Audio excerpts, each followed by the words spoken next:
Salve Maria, eu sou o Padre Fábio Fernandes, cura do Apostolado Católico São Pedro de Alcântara, e esta é a Casa sobre a Rocha com meditações diárias. Hoje, sexta-feira, da quarta semana depois de Pentecostes,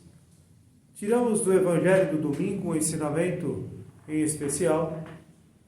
aquele momento em que São Pedro, depois de estar tomado de espanto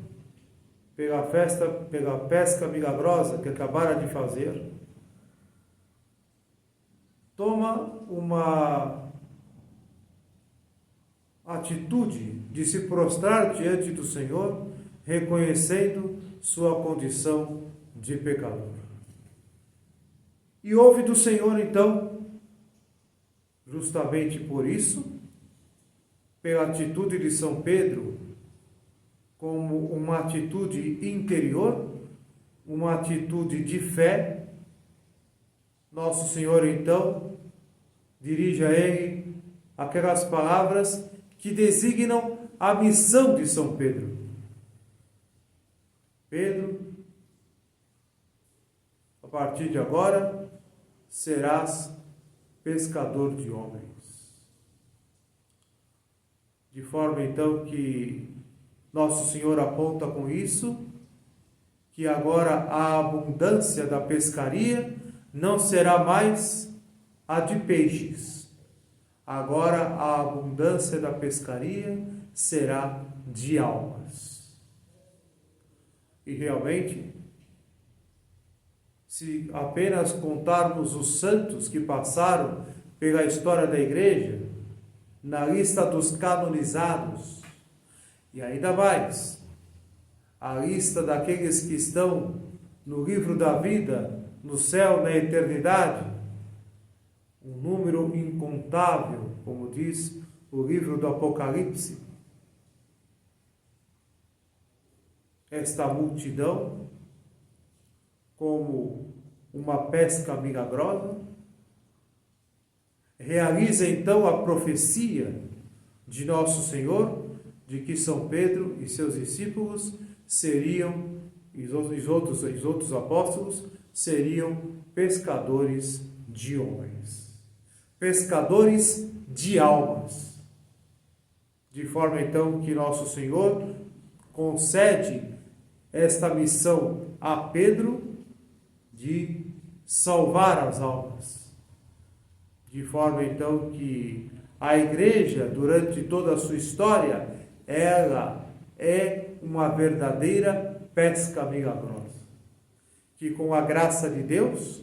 vai então tocando as almas e trazendo-as para a barca, tirando-as do mar confuso, perigoso deste mundo, para a segurança da barca de Pedro, esta barca que é a Santa Igreja. De forma, então, caríssimos fiéis, que Nosso Senhor, dando esta missão a Pedro e aos outros apóstolos, a Igreja nos faz recordar que esta também é a nossa missão como católicos. Nós os santificamos para alcançarmos um dia, pela misericórdia de Deus, a graça de entrar no céu, na eternidade, e ao mesmo tempo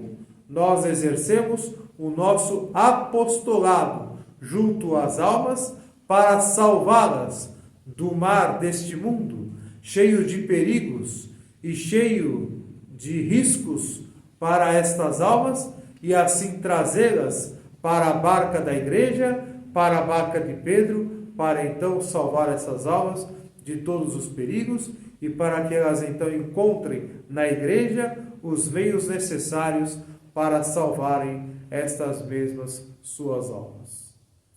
De modo então, caríssimos fiéis, que nós não podemos renunciar a esta missão de sermos nós também pescadores de homens, pescadores de almas. E se nós nos santificarmos e fazermos um apostolado repleto de zelo apostólico, um apostolado repleto de humildade, um apostolado repleto de caridade, com certeza, caríssimos fiéis, nós iremos sim fazer, com a graça de Deus, uma grande pesca milagrosa. É que nós devemos lançar as redes, é que nós devemos ir até estas almas, devemos solicitá-las, como diz São Paulo, pregar a elas, dizer a elas, falar-lhes do Evangelho, falar-lhes da sã doutrina católica e apostólica, falar-lhes com humildade e com caridade a verdade pura e simplesmente, de forma então, caríssimos fiéis, que nós possamos dessa maneira trazer estas almas à barca da igreja, para que elas então encontrem a Cristo e se salvem, pois elas querem Cristo, elas querem a salvação, elas querem a Deus, mas falta aqueles que as pesquem, falta aqueles que se disponham então a ir até estas almas, a sair do seu conforto, a sair daquilo que é mais fácil, mais aprazível, e ir até essas almas, para que então sejamos realmente pescadores de homens e recebamos de Deus nosso Senhor o galardão, recebamos o prêmio por esse trabalho de apostolado bem feito pelo bem das almas que tanto precisam desta palavra de verdade que é oferecida pela Santa Igreja. Nós, com prolepia, benedicat Virgo Maria.